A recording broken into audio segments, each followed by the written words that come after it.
Hello YouTube, Mikey Cal here, and this is video number 17, part 1 in my series on utilizing Blender as a video editor. Now, in part 1, I'm going to show you guys how you can take your Blender video project and render it out to a common media file format like MPEG 4.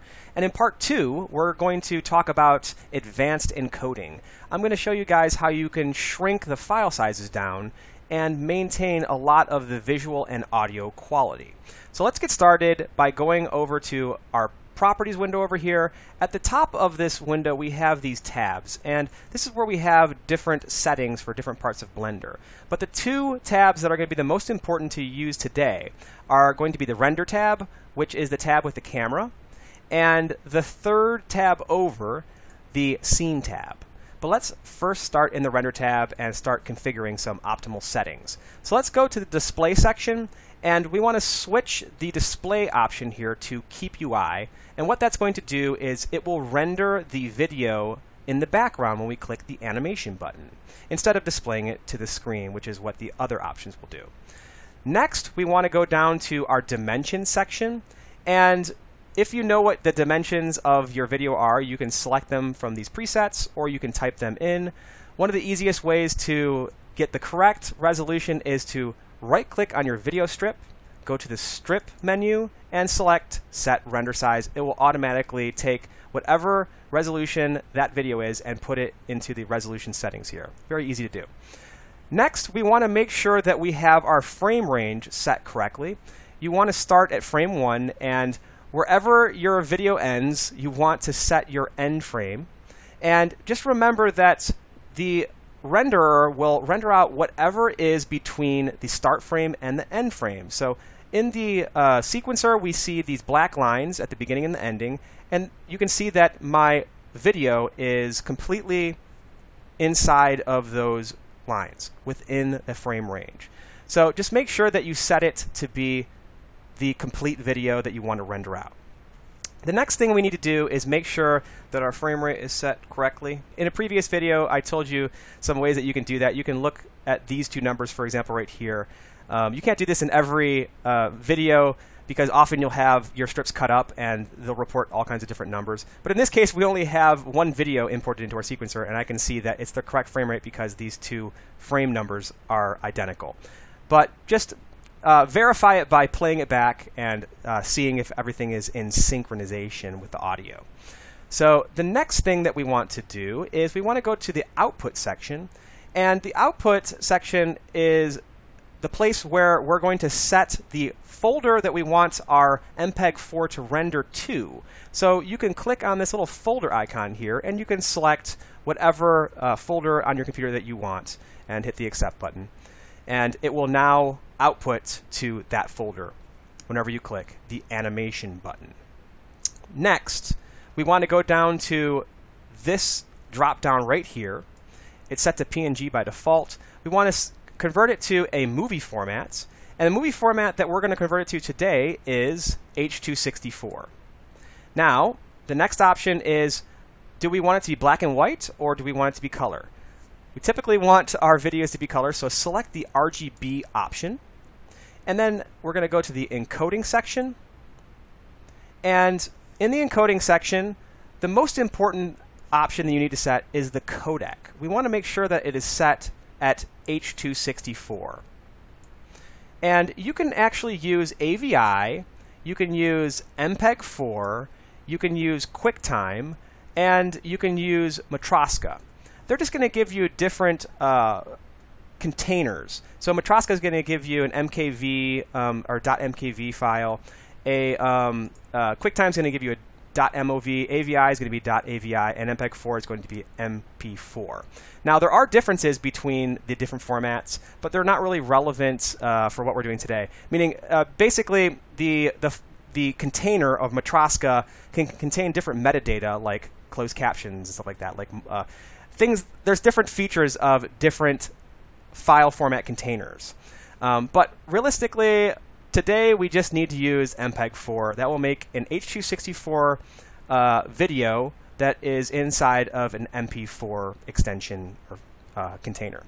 So the next thing we want to do is we want to set our bit rate. Now, this is a little bit complicated because depending on the motion in your video, you're going to need different bitrate settings.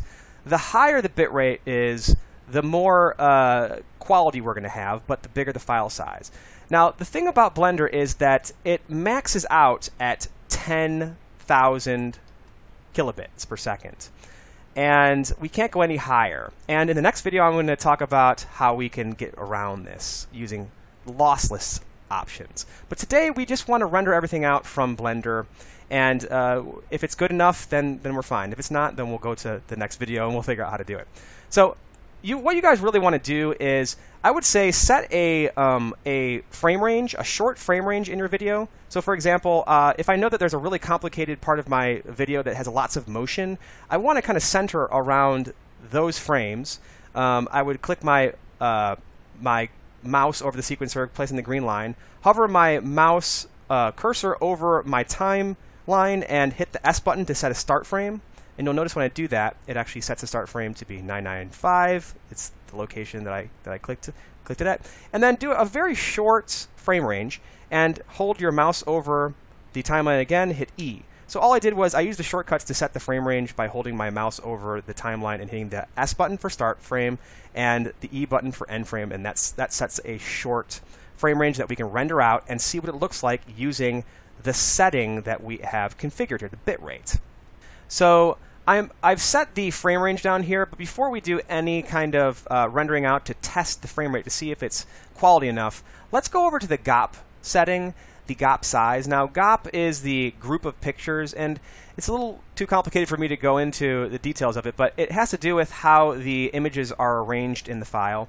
And typically, places like YouTube will tell you to set it to half of your frame rate. So the frame rate for this video is 24 frames per second. So I'm going to set the GOP size to 12. And you guys can leave the rate settings and the mux settings alone. The default should work fine. Now, the next thing we need to do is set our audio codec, because by default, Blender has audio turned off. So we want to use AAC because this is the highest quality audio that we can output to our file that is compressed. We can always go to PCM, which is uncompressed, or FLAC, and those will give us higher quality, but they're much bigger in file size. So you can use 192. The maximum bitrate for AAC is 384.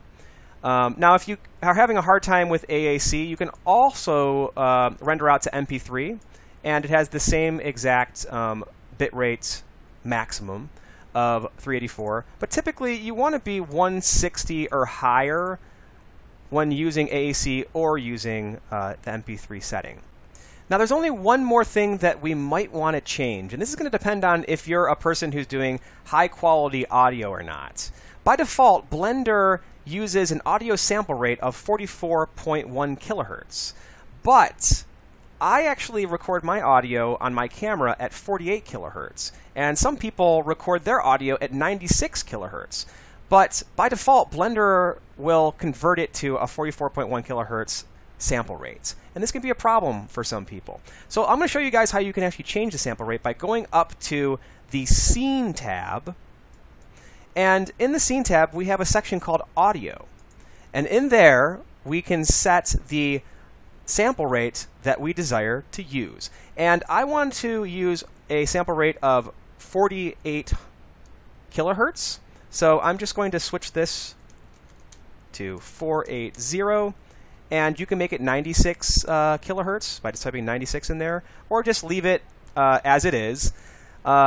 Hit my Enter button, and I can actually switch to 5.1 surround as well, or some of these other options. But I have recorded myself in stereo, so I'm going to leave it that way. So now we're ready to test out our render, and all we need to do is click the animation button. And what it's going to do is it's going to render this short frame range. Remember, I told you in the beginning of the video, it only renders out, when you click the animation button, the frame range that you have set. So we're doing this just to test it. So I'm going to click my animation button, and I'll be right back.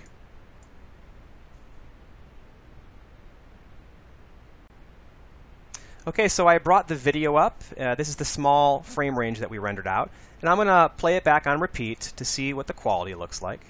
It looks really, really good. Of course, I use the highest bitrate setting of 10,000 kilobits per second. What I would do now typically is I would reduce it maybe by 1,000 at a time and see how it affects the quality.